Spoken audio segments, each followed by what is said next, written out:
اللہ الرحمن الرحیم۔ حضور صلی اللہ علیہ وسلم کے نبی بننے سے پہلے لڑکیوں کو کیسے زندہ دفن کر دیا جاتا تھا۔ دوستو، حضور صلی اللہ علیہ وسلم کے نبی بننے سے پہلے لوگوں میں کیسی گمراہی پھیلی ہوئی تھی، یہاں تک کہ ایک صحابی نے آ کر حضور صلی اللہ علیہ وسلم کو اپنی جاہلیت کے زمانے کا ایک قصہ سنایا کہ کیسے انہوں نے 70 سے زیادہ لڑکیوں کو زندہ دفن کر دیا تھا تاکہ کسی کو اپنا داماد نہ بنانا پڑے۔ ان صحابی کا نام حضرت دحیہ کلبی تھا۔ وہ ایک مرتبہ مدینہ میں حضور صلی اللہ علیہ وسلم کی خدمت میں حاضر ہوئے اور کہنے لگے کہ اللہ کے رسول، مجھے ہر وقت ایک بات کا ڈر ستاتا رہتا ہے جس کو لے کر میں بہت زیادہ پریشان رہتا ہوں، کیونکہ اسلام لانے سے پہلے مجھ سے کچھ ایسے گناہ ہو گئے ہیں کہ ڈر لگتا ہے کہ اللہ تعالیٰ میرے ان گناہوں کو معاف کرے گا یا نہیں۔ یہ سن کر حضور صلی اللہ علیہ وسلم نے پوچھا کہ دحیہ وہ کون سا گناہ ہے جس کو لے کر تم اتنا پریشان رہتے ہو؟ تو حضرت دحیہ رضی اللہ عنہ نے جواب دیا کہ اللہ کے رسول، میں اپنی قوم کا سردار تھا۔ آپ کے نبی بننے سے پہلے جب میری قوم گمراہی میں پڑی ہوئی تھی تو اس وقت ہمارے علاقے میں لڑکیوں کی پیدائش پر انہیں زندہ دفن کر دینے کا رواج تھا، کیونکہ کوئی بھی کسی کو اپنا داماد بنانا ذلت سمجھتا تھا۔ میں نے خود اپنے ہاتھوں سے 70 سے زیادہ لڑکیوں کو زندہ دفن کیا ہے۔ اتنا کہہ کر حضرت دحیہ رضی اللہ عنہ بہت رونے لگے اور پھر آگے کا قصہ سنایا۔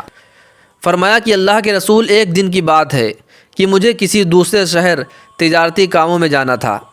اس وقت میری بیوی حمل سے تھی اور اس کے پیٹ میں میرا بچہ تھا۔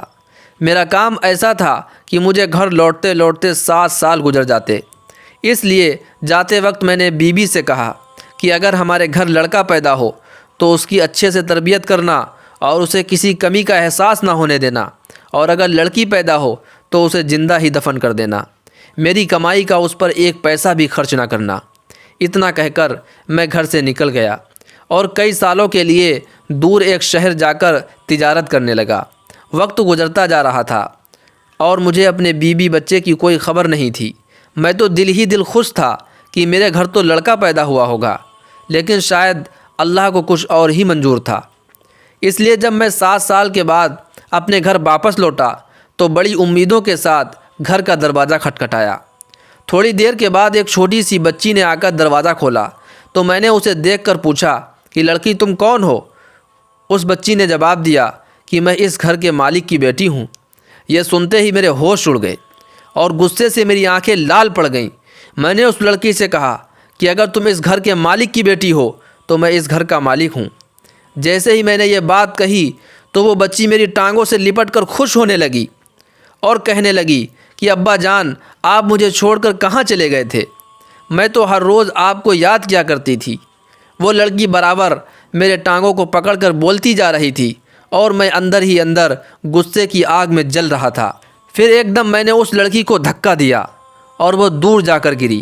میں غصے میں گھر کے اندر آیا اور بیوی سے پوچھنے لگا کہ آخر یہ بچی کس کی ہے؟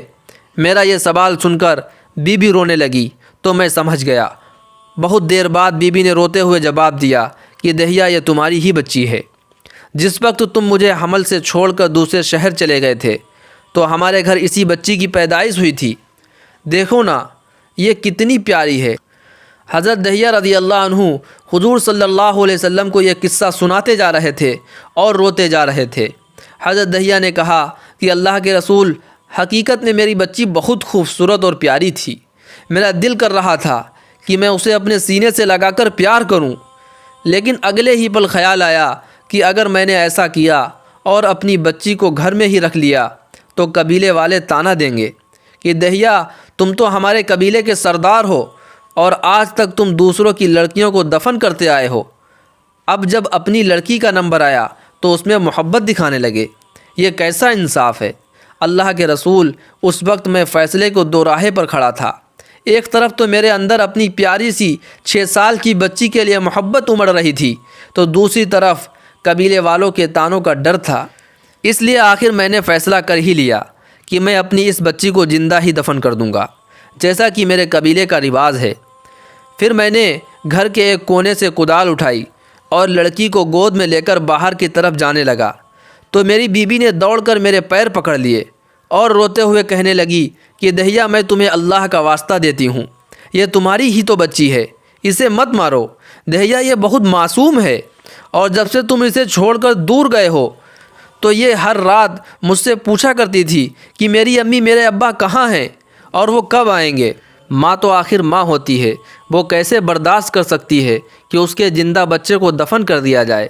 اس لیے میری بیوی برابر میرا پیر پکڑے روتی جا رہی تھی، لیکن میں نے اس کی ایک نہ سنی اور آخر بیوی کو دھکا دے کر گھر سے باہر نکل آیا۔ میری بیٹی میرے گود میں تھی اور دوسرے ہاتھ میں پھاوڑا تھا۔ میں تیزی سے قبرستان کی طرف بڑھتا جا رہا تھا۔ اچانک میری بیٹی مجھ سے پوچھنے لگی کہ میرے پیارے ابا، کیا آپ مجھے نانی کے گھر لے جا رہے ہیں؟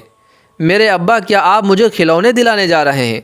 میری بچی مجھ سے برابر سوال کیے جا رہی تھی اور میں خاموش اس کا کوئی بھی جواب نہیں دے رہا تھا۔ آخر چلتے چلتے میں قبرستان میں پہنچ گیا اور بچی کو ایک جگہ بٹھا کر پاس ایک گڈھا کھودنے لگا۔ دھوپ بہت تیز تھی، اس لیے گڈھا کھودتے ہوئے میرے سارے جسم سے پسینہ بہہ رہا تھا۔ میں تھک کر کبھی تھوڑی دیر کے لیے دور کھڑا ہو جاتا اور پھر آ کر گڈھا کھودنے لگتا۔ میری پیاری بچی پاس بیٹھی یہ سب کچھ دیکھ رہی تھی۔ اچانک وہ میرے پاس آئی اور کہنے لگی کہ میرے ابا جان، آپ اتنی تیز دھوپ میں کام کیوں کر رہے ہیں؟ چلو ہم لوگ گھر چلتے ہیں۔ اور پھر وہ بچی اپنے دوپٹے سے میرے چہرے پر لگے پسینے کو پوچھنے لگی اور میرے بالوں میں جو مٹی پڑ رہی تھی اسے وہ اپنے معصوم ہاتھوں سے جھاڑنے لگی۔